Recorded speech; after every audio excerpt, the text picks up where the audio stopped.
Ah, look at what they can't stop replaying. Yeah, that moment. The one they thought would pass quietly, the one they assumed would dissolve into nothing like all the other times you were expected to stay in your place.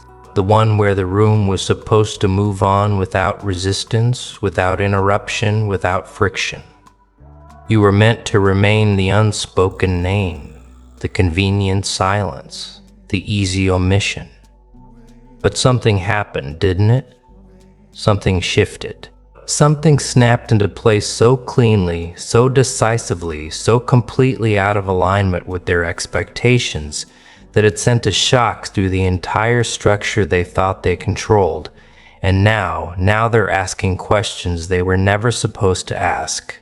Not about you directly, about the room, about loyalty, about authority, about who just crossed a line they didn't even realize was being guarded. Someone powerful, someone who rarely intervenes, someone who understands exactly how these dynamics work, watched the moment unfold and felt their internal model break because someone went to war for you in that room?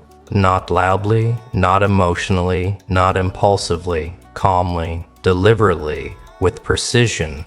And the words that followed weren't admiration, they weren't praise. They were confusion, sharpened by fear. Why would anyone do that? Why would someone risk position, standing, leverage for you? Because what just happened didn't fit the rules they rely on.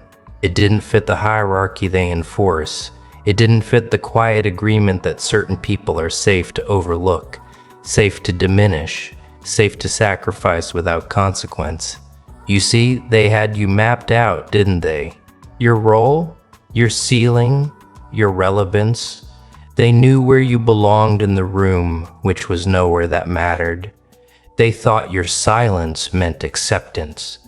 They thought your restraint meant weakness. They thought your distance meant disengagement.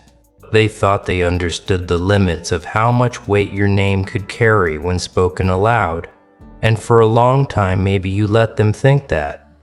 Maybe you stayed quiet. Maybe you didn't correct the narrative. Maybe you allowed them to believe you were alone, unsupported, unprotected, that you didn't have anyone willing to step into the fire on your behalf. And then it happened. That one moment, that interruption they didn't plan for, that defense they didn't see coming, because they were too busy watching the version of you they thought they had already neutralized. The shift was immediate. You could feel it. The air changed. The confidence in the room wavered. The unspoken hierarchy glitched, because when someone speaks up for a person who isn't even fighting for themselves, it exposes something dangerous. It reveals that the power balance they rely on is conditional, fragile, dependent on compliance. And the moment someone refuses to comply, the entire structure starts to wobble. Someone somewhere, someone with authority, someone who understands how influence actually moves, thought the same thing at the same time. This wasn't supposed to happen. Not for you. Not like this. Let's be very clear about something. That moment wasn't about fairness. It wasn't about kindness. It wasn't about morality. It was about alignment. Someone recognized something in you that didn't need defending loudly, only acknowledged correctly. And that recognition shattered the framework the room was operating under. Because when you build power on the assumption that certain people will always stay quiet, always absorb pressure, always accept erasure, and someone violates that assumption, it's not just uncomfortable, it's destabilizing. You became the variable they couldn't control without realizing it existed. Not because you spoke, but because someone else decided you were worth interrupting the script for. They thought your story was already written, that your chapter had ended somewhere earlier, quietly, without ceremony. They convinced themselves your absence from the conversation meant irrelevance. They told themselves that if you mattered, someone would have said something sooner. They used that silence to justify everything that followed, and then in one precise moment, that justification collapsed, because silence wasn't the truth. It was just unchallenged until it wasn't. Now here's where the discomfort deepens. The person who spoke up didn't do it out of loyalty the way they understand loyalty.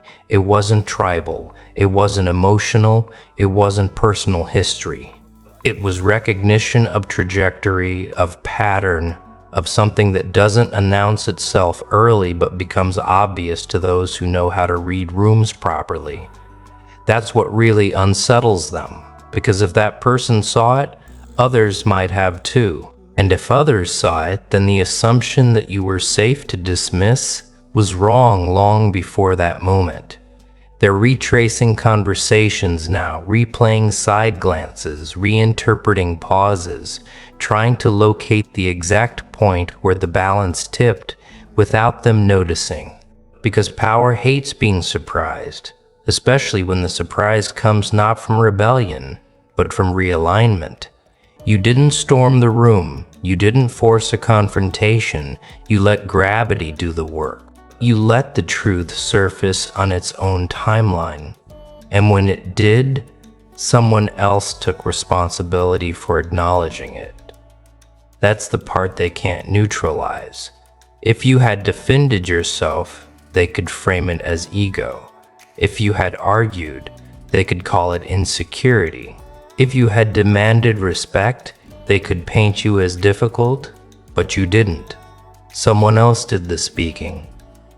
Someone whose voice carries weight they can't easily dismiss. Someone who doesn't gain anything obvious by standing up for you. And that absence of motive terrifies people who survive by tracking incentives. So now they're scrambling to reassert order, quietly, subtly. They're adjusting language, softening edges, reframing the narrative to make it seem like nothing really changed. But it did. They know it did because the room remembers. Rooms always remember moments like that. Moments when the script breaks and no one knows who's supposed to speak next. Moments when the hierarchy hesitates. Moments when the wrong person suddenly looks protected. You should understand something about these environments. They are not ruled by rules. They are ruled by permission. Who is allowed to speak? Who is allowed to challenge? Who is allowed to matter? And permission is rarely written down. It's enforced through silence, through repetition, through people learning exactly how far they can go before being corrected. When someone goes to war for you without asking, without signaling, without hesitation, it sends a message that permission has shifted. And shifts like that don't reverse easily. They're watching you differently now. Even if they pretend not to be, even if they never mention it again, because now there's a question hovering over every interaction. Who else would step in? Who else is watching? What don't we know about this person that we assumed we did? And those questions create distance, caution, hesitation, the kind that weakens systems built on confidence and momentum. Here's the irony they're choking on. You didn't plan this moment in the way they understand planning. You didn't orchestrate it socially. You didn't lobby for support. You didn't manipulate alliances. You simply became someone worth defending without needing to ask. And that's a level of leverage that can't be fabricated. It can only be earned through consistency, restraint, and a refusal to perform desperation. They keep circling back to the same thought. Even if they don't articulate it clearly, if this person was worth that kind of intervention, what else have we misread? What else have we underestimated? What other assumptions are we operating on that might collapse the same way? Because power doesn't fear opposition as much as it fears blind spots. And you just exposed one. What makes this even more unsettling is that you're not capitalizing on the moment publicly. You're not posturing. You're not changing your behavior to signal victory. You're not reminding anyone what happened. You're moving exactly the same way you were before. Calm, unbothered, focused. And that consistency tells them something they don't want to admit. This wasn't a fluke. This wasn't luck. This wasn't a one-off. This was alignment finally becoming visible. They're realizing now that your restraint wasn't submission. It was selectivity. That your silence wasn't absence. It was observation. That your patience wasn't weakness. It was timing. You didn't need to speak in that room because the moment required someone else's voice, and that tells them you're operating on a level where outcomes don't depend on constant assertion, they depend on positioning. Now, here's where the unease turns into something sharper. They can't confront you about it without exposing themselves. They can't ask why someone defended you without revealing that they believed you didn't deserve it. They can't challenge the shift without drawing attention to the instability it exposed. So they sit with it, they adjust around it, they carry it forward into future decisions in subtle ways. And every adjustment is an admission that the balance of power has changed. You should know this too.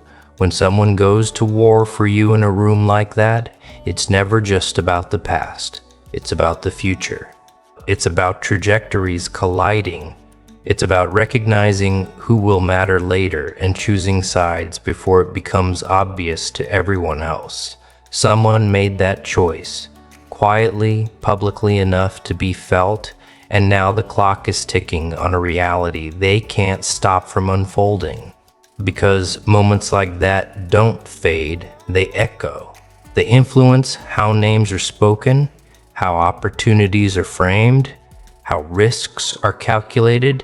You didn't walk out of that room elevated in title. You walked out recalibrated in perception. And perception is where real power lives. They wanted you small, contained, predictable. They wanted you grateful for scraps of acknowledgement. They wanted you dependent on their approval. And now they're forced to contend with the fact that you don't need any of that, that your position doesn't hinge on their consensus, that your relevance doesn't require their permission. Someone else already made that clear for them.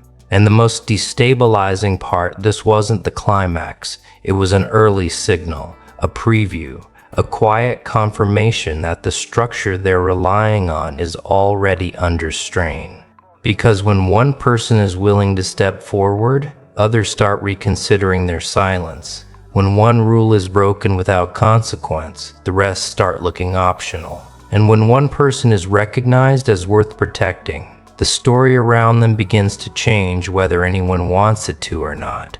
They're not saying it out loud yet, but they're thinking it. That moment wasn't the end of something. It was the beginning of a shift they're not ready to navigate, because now they have to move knowing the room isn't what it used to be, knowing you're not who they thought you were, knowing that someone is willing to draw a line they didn't expect to be drawn. And as they sit with that realization, adjusting, recalibrating, pretending everything is normal, one thing becomes increasingly clear. The next move isn't going to come from the same place the last one did. And this time they won't be able to pretend they didn't see it coming. Here's the part that's quietly hilarious if you know how these rooms actually work. Everyone is acting calm. Everyone is nodding. Everyone is speaking in neutral tones like nothing has shifted. But internally they're spiraling because the rules they depended on just proved optional. And once a rule becomes optional, it's already dead. They don't know how to function in environments where silence isn't guaranteed, where compliance isn't automatic, where someone might intervene at any moment without warning. They built their confidence on predictability, and predictability just walked out the door with that one sentence spoken on your behalf. Now they're trying to locate the source of the disruption. Not you. You're the outcome. They're trying to figure out who went to war for you and why.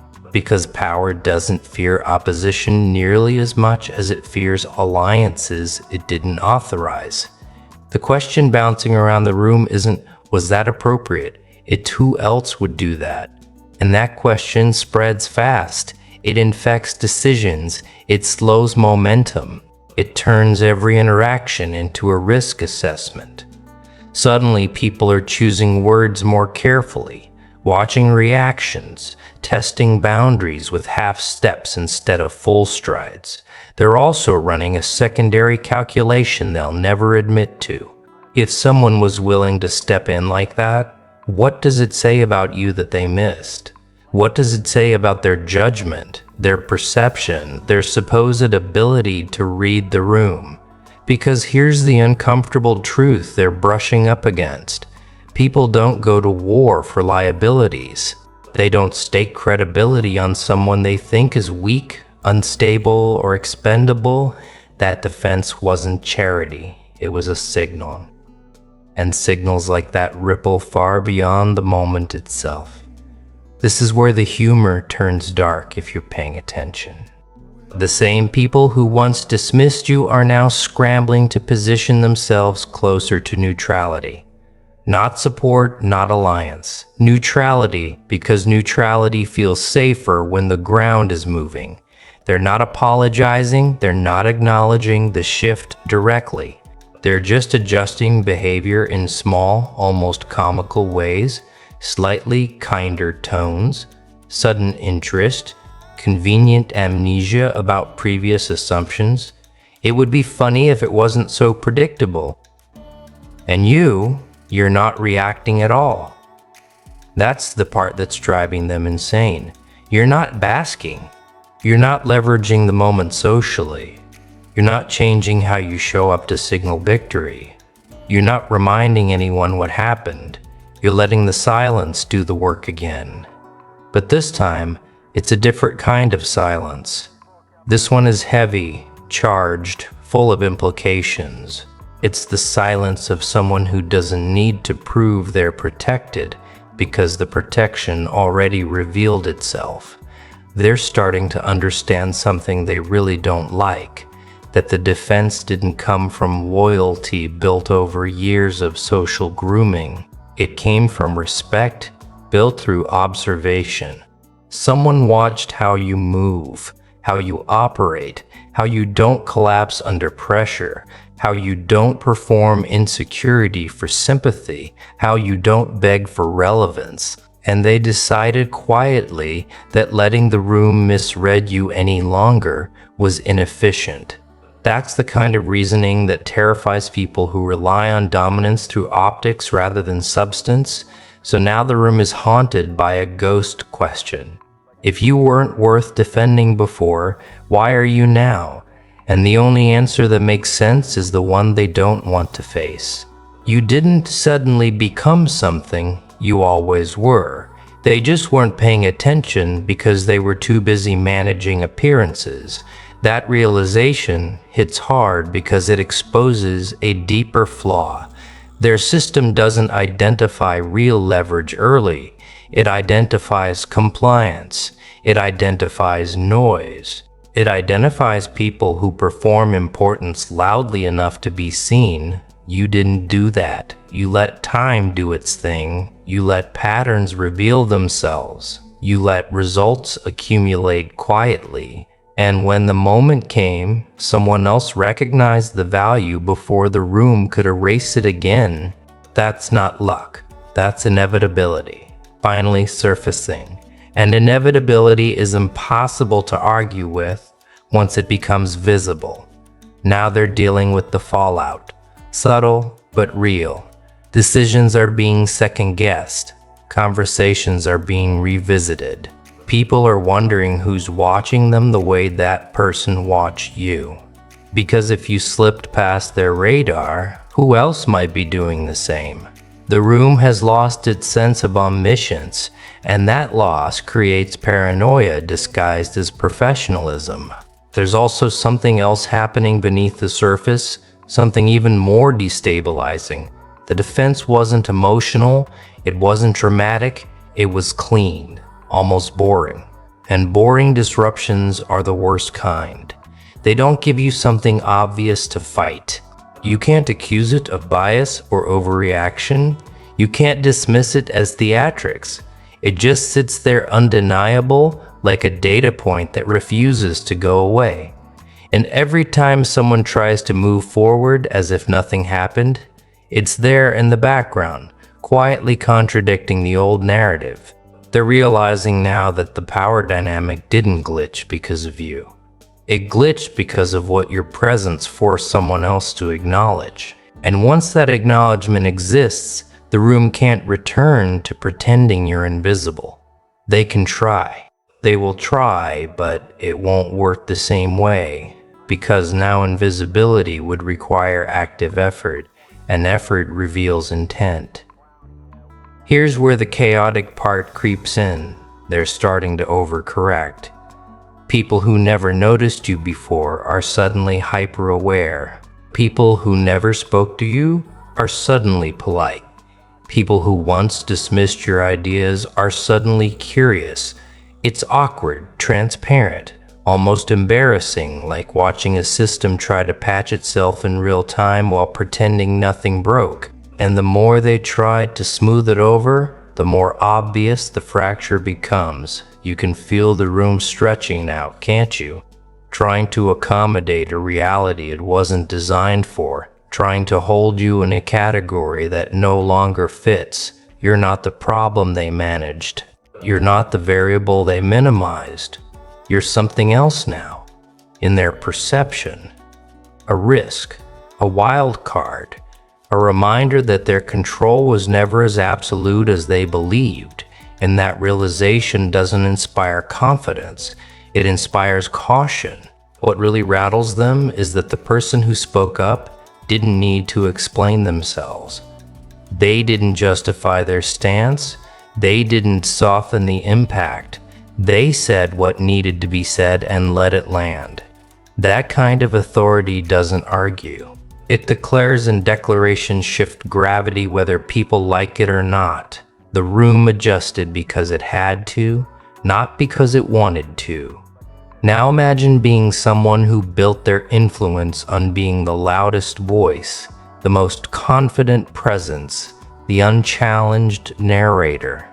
Imagine realizing that one calm sentence from someone else can undo years of quiet positioning. That's the fear they're sitting with now. Not fear of you directly, but fear of what you represent. A future where their dominance depends on actual substance instead of repetition. And this is where it becomes clear that moment wasn't about protection. It was about exposure. It exposed who had been comfortable with your marginalization. It exposed who benefited from the old dynamic. It exposed who assumed silence meant permission. And exposure changes how people behave long after the moment passes. They're watching you now, trying to predict what you'll do next. But the problem is, they're still using the wrong model. They think the next move will come from you directly. Another action, another statement, another visible disruption. They don't understand yet that the real shift already happened. The board changed, the pieces didn't. And that misunderstanding is about to cost them, because while they're focused on you, while they're tracking your expressions, your tone, your timing, they're missing the more dangerous variable entirely. The room itself has changed. The social gravity has shifted. The permissions they relied on are no longer assumed. And once that happens, power stops flowing the way it used to. It starts leaking slowly at first, almost politely, until one day someone realizes decisions aren't landing the way they used to. Instructions don't carry the same weight. Assumptions don't close conversations anymore. That's when panic sets in. Because panic is what happens when authority discovers it needs consent. Here's the part they don't want to acknowledge. The person who went to war for you didn't just speak once and disappear back into neutrality. They altered how everyone else is now allowed to think. They created a precedent, and precedent is lethal to fragile hierarchies, because precedent gives other people ideas. It whispers that intervention is possible, that silence is optional, that you don't always have to wait your turn if the turn was never meant to come. That whisper spreads faster than any announcement ever could. Now the room is full of people pretending they don't hear it while secretly wondering if they should act on it next time. And that internal debate is corrosive. It slows everything down. It creates hesitation where there used to be certainty. And certainty was the only thing holding the structure together. They didn't realize how dependent they were on it until it cracked. You see, systems like this don't collapse because of rebellion. They collapse because of confidence erosion. Because once people see that authority can be challenged cleanly and survive, they start reassessing their own limits. They start noticing where they've been shrinking unnecessarily. They start asking why certain lines existed in the first place. And those questions don't stay theoretical. They show up in meetings, in decisions, in moments where someone pauses instead of complying instantly. That pause is where power goes to die. They're also realizing something else, something deeply uncomfortable. That defense wasn't reactive. It wasn't emotional. It was anticipatory. It came from someone who could see where things were headed and decided to intervene before the damage became obvious to everyone else. That means someone in the room understands trajectories better than they do. Someone who can read future consequences while others are still clinging to past arrangements. And that realization is quietly devastating because now the question isn't just, why did they defend you? It's what do they see coming that we don't? And once that question exists, trust and leadership fractures. Not publicly, internally, in the places that matter. People start hedging, preparing contingencies, keeping options open. The room becomes a collection of individuals protecting themselves instead of a unified structure enforcing order. That's when things really start slipping. And all of this is happening while you remain almost offensively calm. You're not escalating, you're not exploiting the moment, you're not acting like someone who just gained leverage. You're acting like someone who always knew this was inevitable. And that demeanor reframes the entire event. It suggests that the defense wasn't a surprise to you either, that it was simply timing aligning with reality. That's the part that really messes with their heads. Because if you expected this, if you knew someone would eventually draw that line, then what else do you know? What else are you prepared for? What else is already in motion that they haven't clocked yet? Power hates uncertainty, and you've become a walking source of it without doing anything overt, just by existing differently, just by refusing to react the way they're used to. Now the humor turns even darker. They're trying to restore balance using the same tools that just failed them. More meetings, more alignment conversations, more vague statements about collaboration and shared values.